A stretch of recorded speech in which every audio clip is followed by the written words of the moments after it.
Hello students, आज जो topic है हमारे पास में प्रोबेबिलिटी का, that is multiplication theorem on probability. इसके बारे में हम डिस्कशन करेंगे। Multiplication theorem on probability.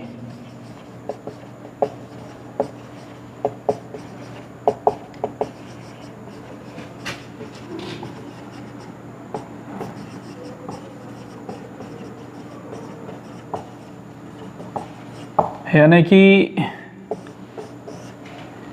हम लोग इससे पहले कंडीशनल प्रोबेबिलिटी पढ़ चुके हैं पिछले लेक्चर के अंदर।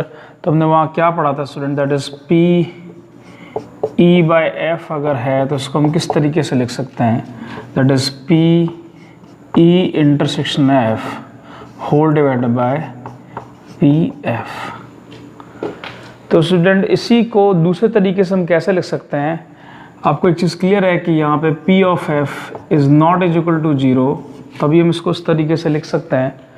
तो इस वाले पार्ट को अगर हम इस साइड क्रॉस मल्टीप्लाई करेंगे तो हम क्या लिख सकते हैं, P E intersection F is कितना आएगा, that is P F into P E by F, and this is called multiplication theorem on probability.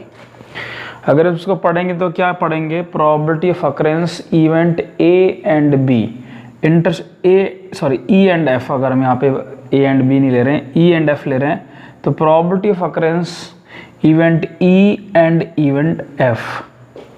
तो दैट इज, ये क्या हो गया, ये हो गया probability of occurrence F into probability of occurrence E when F has already occurred, क्योंकि इसका मीनिंग हम समझ चुके हैं कंडीशनल प्रोबेबिलिटी के थ्रू।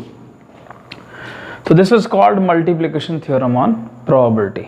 सिमिलरली अगर हम इसके पार्ट में, अगर इसके अलावा कुछ और हो, इस तरीके से कोई प्रोबेबिलिटी का कोई सैम्पल स्पेस दे रखा है और उसमें event A intersection B intersection C अगर आपको दे रखा है, तो इसको हम किस तरीके से लिख सकते हैं, इसको हम इस तरीके से लिख सकते हैं, दैट इज पी ए, मतलब इसका मीनिंग है probability of occurrence event A and B and C. तो यानी कि इन तीनों इवेंट्स की साइमल्टेनियसली अकरेंस के बारे में बात कर रहा है। इट मीन्स होगा probability of occurrence A into probability of occurrence B when A has already occurred into probability of occurrence C when A and B has already occurred. यानी कि बेसिकली हमको इस मल्टीप्लिकेशन थ्योरम को इस तरीके से और भी ज़्यादा एक्सटेंड हम कर सकते हैं। इसी मल्टीप्लिकेशन थ्योरम ऑन प्रोबेबिलिटी में अगली चीज़ आती है student, that is called independent event, और ये बहुत ही इंपॉर्टेंट है, independent event.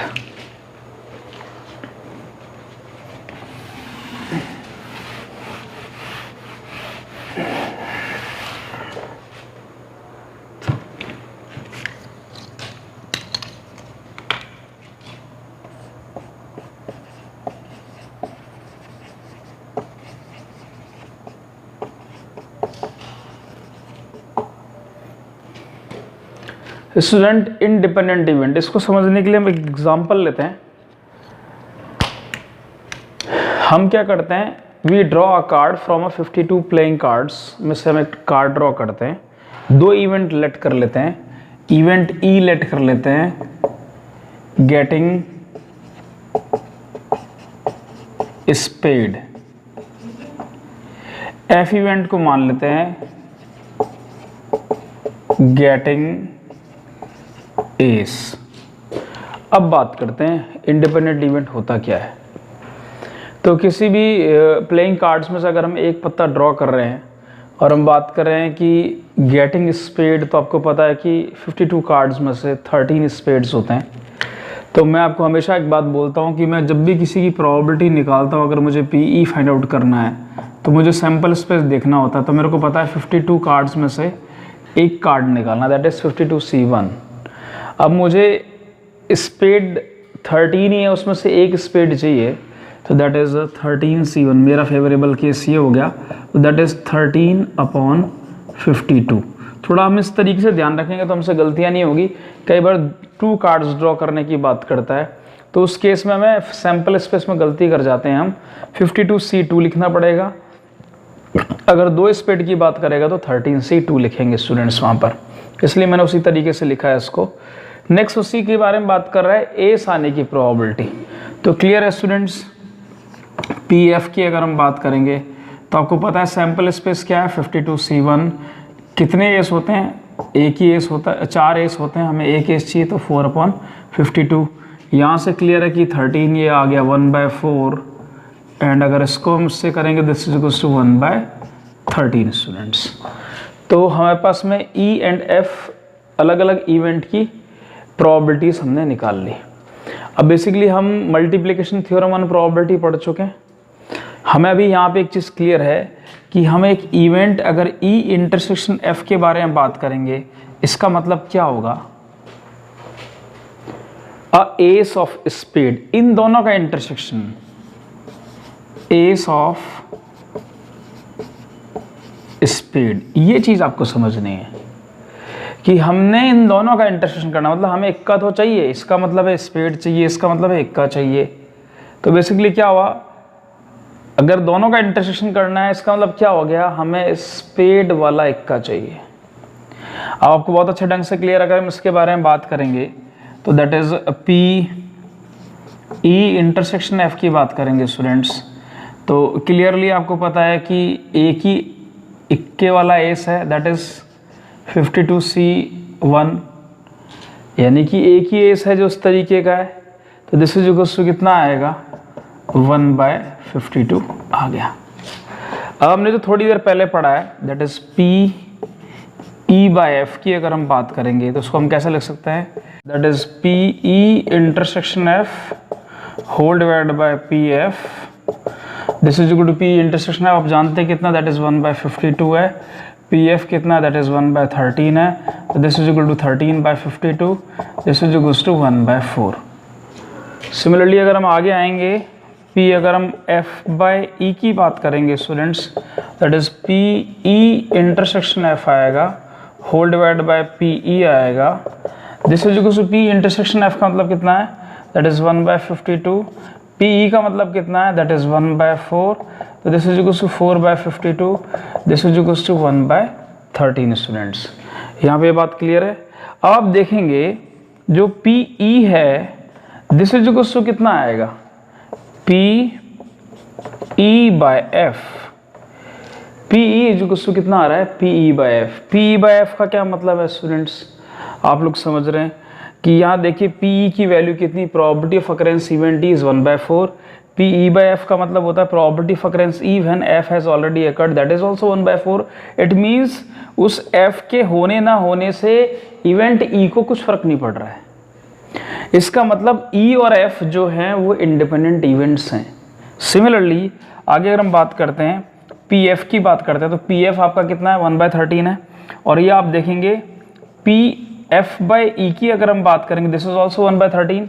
It means occurrence of E does not depend on event E.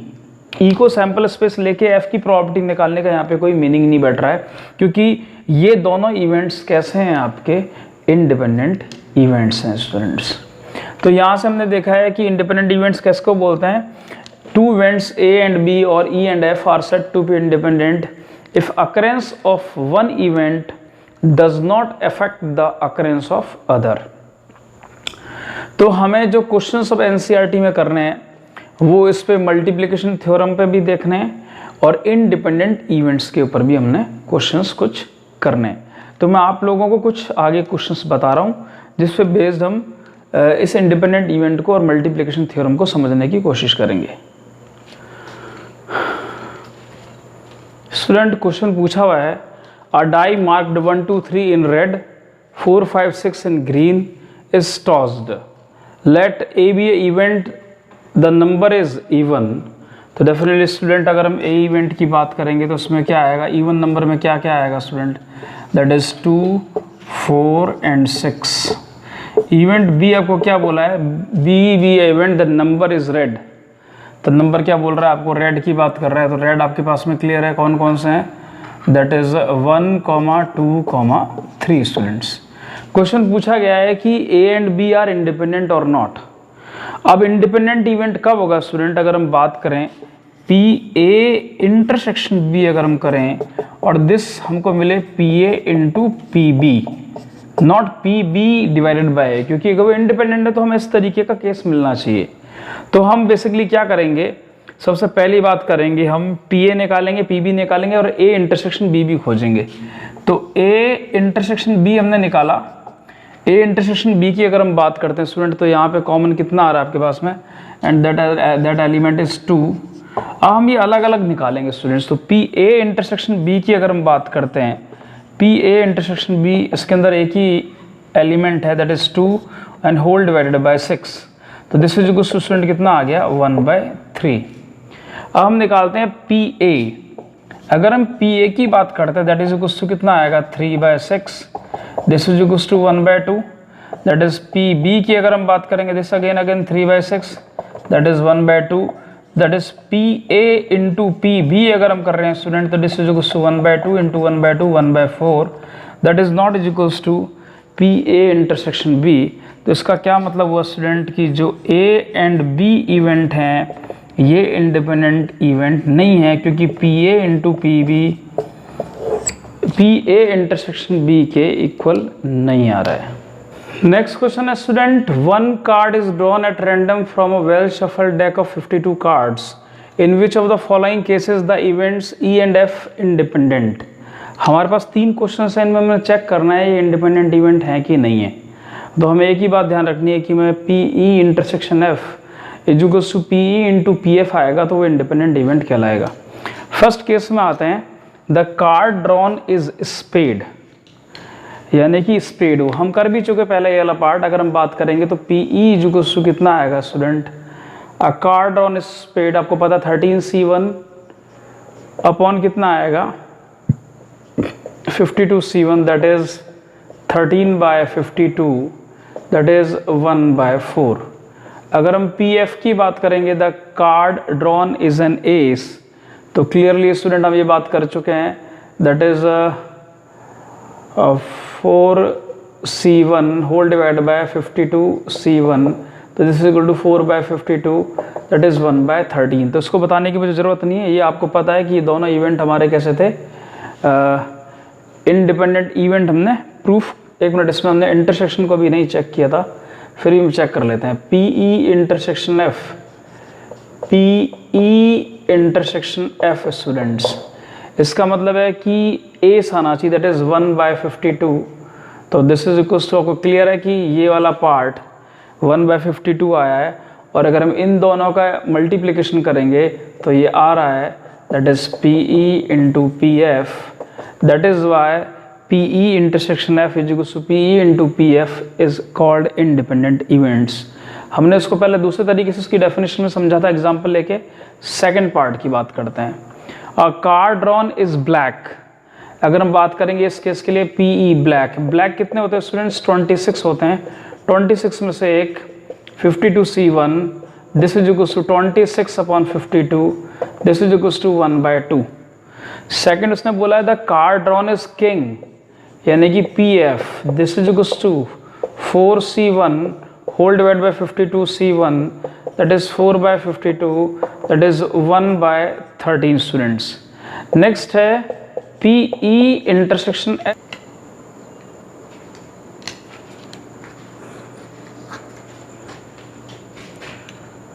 P E intersection F का मतलब है कि जो ब्लैक कार्ड्स हैं जो, और या वो किंग होने, ब्लैक कार्ड यानी कि किंग होने चाहिए, जो किंग होगा वो ब्लैक कार्ड का होना चाहिए। तो आपको पता है कि ब्लैक कार्ड के 2 किंग हो सकते हैं, तो दैट इज 2C1 आ गया होल डिवाइड बाय कितना आएगा 52C1 आएगा, this is equal to 2/52, this is equal to 1/26 students.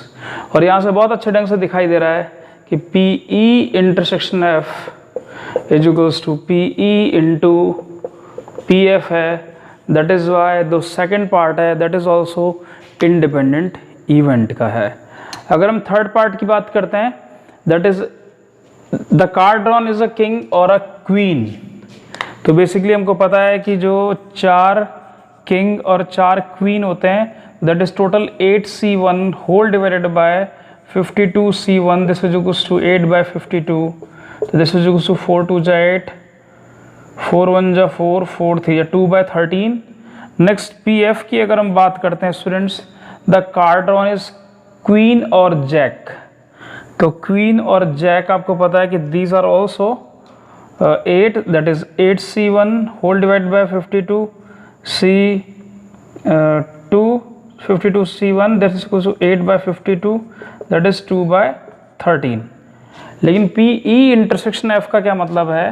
That is P E intersection F का मतलब है कि हमें इन दोनों के कॉमन एलिमेंट की बात कर रहे हैं हम। तो बेसिकली हम इन दोनों से कॉमन क्या निकाल पाएंगे स्टूडेंट्स? वो हमारे पास में क्वीन ही है, तो हमारे पास टोटल इन दोनों में कॉमन एलिमेंट है कि यानी कि ई भी होना चाहिए एंड एफ भी होना चाहिए। The card drawn are king और क्वीन, और ये तो क्वीन हमारे पास में आ रहा है जो कॉमन है, that is 4c1 whole divide by 52c1, this is equal to 4/52, this is equal to 1/13 and that is equal to, हमको दिख रहा है कि इन दोनों का product is not equal to P E intersection by F. That is why this third part के अंदर ई और एफ इंडिपेंडेंट इवेंट्स नहीं होंगे स्टूडेंट्स। तो 13.2 स्टूडेंट्स मैं उम्मीद करता हूँ कि आप लोग कर लेंगे, और अगला लेक्चर आपको नेक्स्ट डे मिल जाएगा जिसमें 13.3 में आप लोगों को बता दूंगा, डिस्कस कर दूंगा। That's all students.